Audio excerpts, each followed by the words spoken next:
Hello दोस्तों, आज की इस वीडियो में आपका स्वागत है। आप लोग देखना शुरू कर चुके हैं भारतीय ज्ञानधारा यूट्यूब चैनल। क्या आप लोग जानते हैं कि सीता किसकी पुत्री थी? कुछ लोग बताते हैं कि सीता रावण की पुत्री थी। वो किस प्रकार थी, जानेंगे आज की इस वीडियो में। इसलिए वीडियो के अंत तक बने रहिए। और अगर आप हमारे चैनल पर पहली बार आए हैं तो चैनल को सब्सक्राइब अवश्य कीजिए। चलिए वीडियो शुरू करते हैं। रावण अपने राज्य में सभी प्रजा से और संतों से कर लेता था, जिसे आज हम लोग टैक्स कहते हैं। वो टैक्स के रूप में कुछ न कुछ अवश्य लेता था। एक बार रावण के सैनिक कुछ संतों के पास टैक्स देने के लिए गए। उनके पास टैक्स में देने के लिए कुछ नहीं था, इसीलिए संतों ने टैक्स देने से मना कर दिया। जब सैनिकों ने यह बात आकर रावण को बताई तो रावण उनके पास स्वयं टैक्स लेने के लिए गया है और संतों से कहा कि आप अपने रक्त का दान कीजिए और हमें टैक्स दीजिए। तो संतों ने अपने थोड़ा थोड़ा रक्त एक घड़े में करके रावण को दे दिया है, जिससे घड़े में रक्त का थक्का जम गया। रावण ने उसको लाकर अपने घर पे रख दिया। संतों ने मन ही मन में रावण को श्राप दे दिया कि यह घड़ा जहाँ भी रहेगा वहाँ पर अकाल पड़ जाएगा। रावण बहुत ही बड़ा विद्वान था, इसीलिए उसे यह बात पता चल गई। इसीलिए उसने सोचा कि इसे कहीं दूर छिपा देते हैं या कहीं और राज्य में रख देते हैं। इस बारे में रावण ने अपने मंत्रियों से और सेनापतियों से विचार विमर्श किया तो उन्होंने कहा कि राजा जनक से आप बहुत घृणा करते हैं, इसीलिए मिथिला नगर में आप इसे छिपा सकते हैं। फिर रावण ने यही ठीक समझा और जब रावण अपने घर पर आया तो उसने मंदोदरी से वो घड़ा मांगा।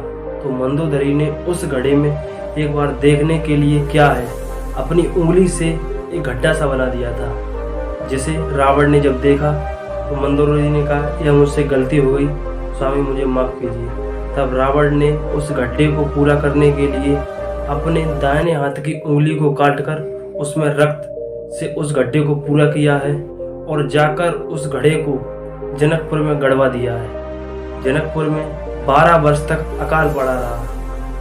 उस घड़े की सुरक्षा धरती माता ने की। 12 वर्षों तक जब वहाँ पर कोई वर्षा नहीं हुई और कोई फसल नहीं हुई तो राजा जनक ने अनेक ऋषियों से और संतों से पूछा कि क्या कारण है जो हमारे देश में अकाल पड़ गया है।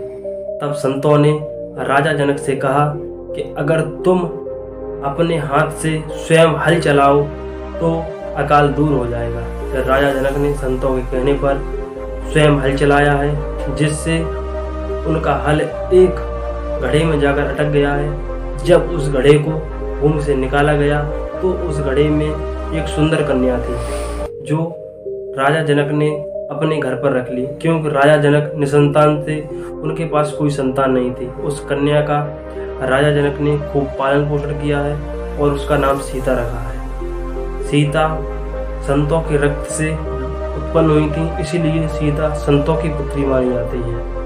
रावण ने अपना रक्त उस घड़े में डाला था, इसीलिए सीता रावण की भी पुत्री मानी जाती है। धरती माता ने सीता की 12 वर्ष तक रक्षा की और धरती से सीता जी निकली थी, इसीलिए सीता धरती माँ की भी पुत्री मानी जाती है। और जनक और सुनैना ने उनका पालन पोषण किया, इसीलिए सीता जी जनक और सुनैना की भी पुत्री मानी जाती है। सीता के जन्म के बारे में इस रहस्य को जानकर आपको कैसा लगा, कमेंट बॉक्स में ज़रूर बताइए। और अगर वीडियो पसंद आया हो तो लाइक करें। इस वीडियो को अधिक से अधिक शेयर करें ताकि सीता के जन्म के रहस्य के बारे में अधिक से अधिक लोगों को पता चल सके। और अगर हमारे चैनल को अभी तक सब्सक्राइब नहीं किया है तो सब्सक्राइब करके बेल आइकन को जरूर दबाएं।